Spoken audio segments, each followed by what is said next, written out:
base costing. Oke. Saya share dulu. Sudah kelihatan ya? Seperti kita ketahui yang dulu pernah kita bahas, cost itu ada dua informasi cost. Satu total cost, yang kedua adalah unit cost atau cost per unit. Jadi kalau ada istilah unit cost itu berarti cost per unit. Sebenarnya kan gampang menghitung cost per unit itu, yaitu total cost dibagi dengan total unit yang diproduksi. Ini selesai kan? Berarti kan cost per unitnya. Nah, di sisi manajerial, dua informasi ini sebenarnya sama-sama penting ya, tapi yang paling penting adalah unit cost ini. Kenapa unit cost ini penting? Karena memang digunakan untuk pengambilan keputusan dan digunakan untuk mencatat inventory di neraca. Kamu belajar di akuntansi keuangan menengah misalnya, untuk mencari berapa nilai inventory persediaan akhir ya di neraca, itu pasti adalah cost per unitnya dikalikan dengan unit yang tersedia pada akhir periode. Itu satu. Yang kedua adalah informasi unit cost atau cost per unit ini digunakan untuk menentukan pricing. Nah, ini yang paling penting sebenarnya untuk menentukan pricing itu.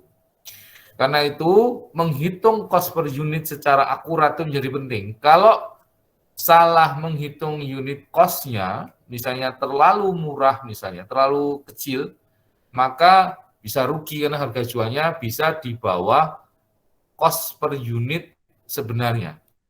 Tapi kalau kita menghitung unit cost-nya terlalu mahal, maka pricing kita bisa terlalu unit cost-nya terlalu tinggi dari yang seharusnya ya, maka price yang kita tentukan itu menjadi terlalu mahal sehingga tidak bisa kita jual barang kita itu. Nah, gimana cara menghitung unit cost ini? Satu yang perlu kita pahami, ada dua jenis costing yang kemarin sudah kita bahas, yaitu actual costing sama normal costing ya. Actual costing itu kita membebankan semua cost fabrikasi yang actual yang betul-betul terjadi. Ya, kita tahu produk cost hanya ada tiga, direct material, direct labor, sama overhead. Nah, measurement-nya, cara ngitungnya, direct material, direct labor, sama overhead ini yang akan kita bebankan itu angka aktualnya atau angka budgetnya. Kalau angka aktualnya semua yang kita bebankan, maka sistem costing kita disebut actual costing. Tapi normal costing itu angka budgetnya, angka anggaran yang kita bebankan. Dan hanya untuk overhead cost. Jadi masalah menghitung cost itu sebenarnya paling banyak masalahnya di overhead cost. Yang kemarin kita sudah bahas kenapa kok bermasalah di overhead cost atau indirect cost-nya itu. Jadi kita akan memakai normal costing ya. Dalam overhead cost tidak pernah dibebankan berdasarkan angka actual. Tetapi yang kita bebankan ke produk untuk overhead adalah angka budget atau angka estimasinya. Karena itu kemarin waktu kita belajar overhead cost, kita harus menentukan yang namanya predetermined overhead rate-nya. Tarifnya dulu yang kita tentukan. Nah, cara menentukan tarif overhead itu sebenarnya gampang, sama dengan cara kita mencari unit cost, yaitu berapa budgeted estimated cost, total overhead cost-nya berapa, dibagi yang disebut dengan estimated activity usage ini, dibagi dengan estimated. Nah, bagi saya ini untuk mempermudah pemahaman kita, pembaginya ini ada dasar pembebanannya. Overhead cost itu akan dibebankan ke produk itu berdasarkan apa? Nah, ada dua sistem, ada sistem tradisional dan sistem namanya activity based costing. Kalau sistem tradisional, pembaginya ini, estimated activity usage-nya atau dasar pembebanannya, itu biasanya 5 hal ini. Yaitu unit yang diproduksi, tarifnya itu. Jadi total overhead budgeted cost-nya dibagi dengan unit yang diproduksi. Ketemulah itu tarif overhead yang akan kita bebankan ke produk berdasarkan jumlah unit yang kita produksi. Dasar pembagian lainnya atau dasar pembagiannya adalah direct labor hours, jam tenaga kerja langsung. Yang ketiga, biasanya pembaginya ya, itu adalah direct labor tapi bukan jamnya, tapi dalam bentuk total dolarnya atau rupiahnya. Yang keempat, pembaginya biasanya itu adalah machine hours. Dan yang kelima adalah direct material tapi dalam bentuk dolar. Ini biasanya yang menjadi dasar pembebanan atau yang membagi budgeted atau estimated total overhead cost yang nanti kita untuk menghitung tarifnya. Nah, kelima hal ini sebenarnya itu punya sifat yang sama. Apa sifatnya? Sifatnya adalah naik turunnya 5 hal ini itu sebenarnya tergantung pada unit yang diproduksi. Kalau unit yang diproduksi besar, biasanya direct labor hours-nya besar, tinggi. Biasanya direct labor dolarnya tinggi, karena unit yang diproduksi lebih banyak, maka jam tenaga kerjanya lebih banyak. Maka direct labor cost-nya dalam dolar biasanya lebih besar. Machine hours-nya biasanya lebih banyak. Dan direct material dolarnya lebih banyak, karena unit yang diproduksi lebih banyak. Kan gitu kan? Nah, 5 hal ini kan yang memicu biaya. Karena itu 5 hal ini disebut unit level driver. Apa itu driver? Driver itu yang pemicu biayanya. Biaya itu naik turun itu tergantung pada apa sih? Pada unit yang diproduksi. Nah, kalau pada unit yang diproduksi, maka disebut unit level driver. Naik turunnya biaya tergantung kepada banyaknya jumlah unit yang kita produksi.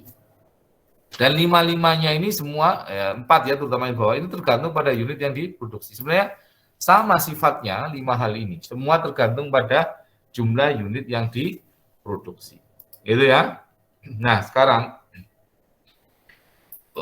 semua akan tergantung pada ini ya. Ini yang paling sudah kita bahas, tingkat kapasitas untuk menghitung overhead cost budgeted, maka harus ada asumsi tentang kapasitas. Dalam 1 tahun kita kapasitas produksinya berapa? Ada 4 jenis kapasitas yang kemarin kita bahas, ada theoretical, ada practical, ada expected, dan ada normal capacity. Misalnya kalau theoretical kan 100% berproduksinya. Kita punya 2 wajan, 365 hari full berproduksi, sehari bisa 10 kali goreng, sekali goreng 10 juga, berarti 1 tahun kita akan bisa memproduksi 36.500 unit misalnya. Itu theoretical kan gitu kan. Kalau kita memproduksi 36.500 unit, maka total overhead cost-nya berapa? Itu kan bisa diestimasikan kan total overhead cost-nya gitu kan. Nah, adik-adik sekalian, itu kan kemarin kita sudah bahas ya. Sekarang kita masuk bagaimana ini masih ngulang mencari tarif overhead, tapi membandingkan antara sistem tradisional dengan sistem activity based costing. Sistem tradisional itu yang dasar pembebanannya atau pembagi overhead itu untuk menentukan tarif itu 5 hal tadi itu. Unit produksi, direct labor hours, direct labor dollars, machine hours, dan direct material dollars. Nah, di dalam satu perusahaan itu tarif overhead-nya itu bisa 1 tarif overhead untuk semuanya, untuk satu pabrik. Bisa pakai 2 tarif, bisa pakai 3 tarif, bisa pakai 4 tarif, tergantung pada kebijakan perusahaan. Karena gini, perusahaan itu kan biasanya dibagi-bagi pabriknya ya, dibagi-bagi menurut departemen-departemen atau pool-pool gitu ya. Kalau ke saya pisang goreng seperti contohnya, ada departemen pengupasan pisang, kan gitu kan? Ada departemen pemotongan pisang, ada departemen penepungan, ada departemen penggorengan, ada departemen packaging, misalnya begitu. Kan dibagi tiap-tiap apa? Tiap-tiap departemen itu. Nah, overhead cost-nya itu untuk seluruh departemen itu tarifnya pakai 1 misalnya. Nah, bisa. Tapi bisa juga lebih dari 1 tarif. Misalnya, kalau mengupas pisang, itu kebanyakan pakai orang yang ngupas pisang. Maka overhead cost yang ada di departemen pisang, itu dasar alokasinya adalah pakai jam tenaga kerja langsung. Tapi kalau di departemen pemotongan, pisang itu dipotong dengan mesin. Misalnya. Maka yang cocok, total overhead cost yang terjadi di departemen pemotongan itu harusnya dialokasikan itu berdasarkan jam mesin misalnya. Maka tarifnya, dasar pembebanannya adalah pakai jam mesin. Bisa jadi begitu. Bisa jadi seluruh departemen pakai single tarif, pakai misalnya jam tenaga kerja langsung gitu. Bisa jadi pakai dua, satu pakai direct labor hours, satu pakai machine hours gitu. Bisa tiga, pakai machine hour, pakai direct labor hours, pakai direct labor tapi total cost-nya dalam dolar. Nah, ini bisa. Nah, ini contoh, nanti ada 3 skenario dalam contoh ini. Satu pakai single tarif, kedua pakai dua tarif, yang ketiga pakai metode activity based costing. Ada satu perusahaan itu memproduksi telepon, 2 jenis telepon. Ini kan overhead itu bermasalah karena kita harus mengalokasikan overhead untuk lebih dari satu produk, kan gitu kan, kemarin kita bahas. Jadi overhead cost itu unik karena biasanya dipakai oleh lebih dari satu produk. Unik yang lain adalah keluarnya overhead cost itu variannya tinggi tiap bulan. Ada yang hanya keluar di bulan Desember, misalnya depresiasi. Itu kan masalah di overhead cost, sehingga kita pakai angka budget, kita tentukan tarif dulu di awal gitu kan. Nah, sekarang ini contohnya ada satu perusahaan punya 2 jenis produk. Satu telepon yang tanpa cordless itu tanpa kabel ini ya. Kalau yang bawah ini kan cordless, itu reguler ya. Yang ini kalau ada antenanya ini kan cordless tanpa kabel. Nah, dia mengestimasikan gitu ya, dalam 1 tahun itu gitu ya, mereka akan punya direct labor hour 100.000 jam tenaga kerja langsung. Nah, berarti asumsinya adalah untuk memproduksi ini kebanyakan pakai apa? Jam tenaga, pakai orang, jam tenaga, karena itu dasar alokasinya cuma satu, yaitu jam tenaga kerja langsung. Kalau dia jam tenaga kerja langsungnya adalah 100.000 jam, maka budgeted overhead-nya yang diestimasikan adalah $360.000 untuk budgeted overhead-nya. Ternyata actual activity-nya sama dengan expected-nya, sama-sama 100.000 jam. Tapi actual overhead-nya lebih tinggi, 380.000. Yang mana yang akan kita alokasikan kedua produk ini? Yang 360.000, bukan 380.000. Kan gitu kan ceritanya ini, contohnya. Nah, gimana cara mengalokasikan 360.000 ini? Berapa dialokasikan ke cordless dan berapa akan dialokasikan ke reguler?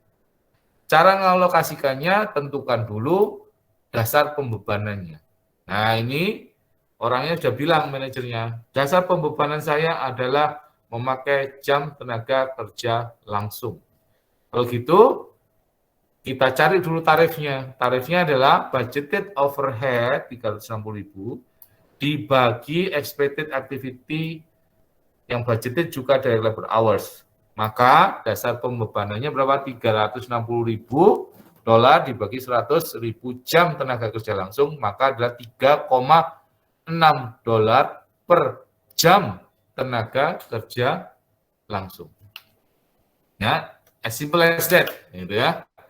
Oke, tarifnya sudah ketemu, namanya predetermined overhead rate-nya adalah 3,6 per jam tenaga kerja langsung tarifnya. Kalau sudah ketemu tarif, gampang kita mengalokasikan. Tinggal info cordless itu berapa jam pakainya. Reguler itu berapa jam pakai jam tenaga kerja langsung. Nah, butuh informasi. Nah, ini ternyata informasinya. Cordless itu prime cost-nya, prime cost itu kan direct material sama direct labor ya, itu 78.000, sedangkan reguler itu 738.000. Pasti ini karena prime cost-nya cordless lebih rendah, reguler lebih tinggi, itu pasti karena unit yang diproduksi lebih banyak reguler. Reguler itu diproduksi 100.000 unit, sedangkan cordless itu cuma 10.000 unit. Gitu ya. Oke, ini yang prime cost-nya. Sekarang overhead cost-nya kan 360.000 overhead cost-nya tadi kan. Nah, itu dialokasikan ke cordless berapa? Sama ke reguler berapa? Dasar pembebanannya tadi apa? Jam tenaga kerja langsung. Cordless untuk memproduksi 10.000 unit itu butuh berapa jam tenaga kerja langsung? Ternyata butuh 10.000 jam tenaga kerja langsung. Sedangkan untuk memproduksi 100.000 unit reguler, berapa jam tenaga kerja yang dibutuhkan? Ternyata 90.000 jam tenaga kerja langsung. Karena totalnya actual direct labor hour-nya tadi juga 100.000 jam tenaga kerja. Nah, gampang kan kalau gitu? Cordless akan mendapatkan alokasi sebesar 3,6, ini tarifnya tadi per jam tenaga kerja langsung, dikalikan dengan jumlah jam tenaga kerja langsung yang dibutuhkan untuk memproduksi cordless, ketemulah $36.000. Reguler itu berapa? 3,6 tarifnya per jam tenaga kerja langsung, dikalikan berapa jam tenaga kerja langsungnya. Reguler tadi butuh 90.000 jam tenaga kerja langsungnya. Ketemu 324.000. Kalau dijumlah 36.000 tambah 324.000 sama dengan 360.000. Kalau gitu ketemu cordless total cost-nya ada 114.000, reguler adalah 1.062.000. Unit cost-nya berapa? Total cost-nya dibagi dengan total unit yang diproduksi. Cordless dibagi 10.000, ketemu unit cost-nya $11,4 per unit, sedangkan reguler adalah $10,62 per unit. Gampang ya? Sangat gampang. Ini contoh kalau dia hanya pakai satu tarif saja. Contoh kedua adalah perusahaan ini pakai dua tarif. Karena ada dua jenis departemen. Kita lihat nih. Ada departemen fabrikasi, ada departemen assembly. Total overhead cost, budgeted overhead cost-nya berapa? 360.000. Nah, 360.000 itu 252.000-nya terjadi di departemen fabrikasi,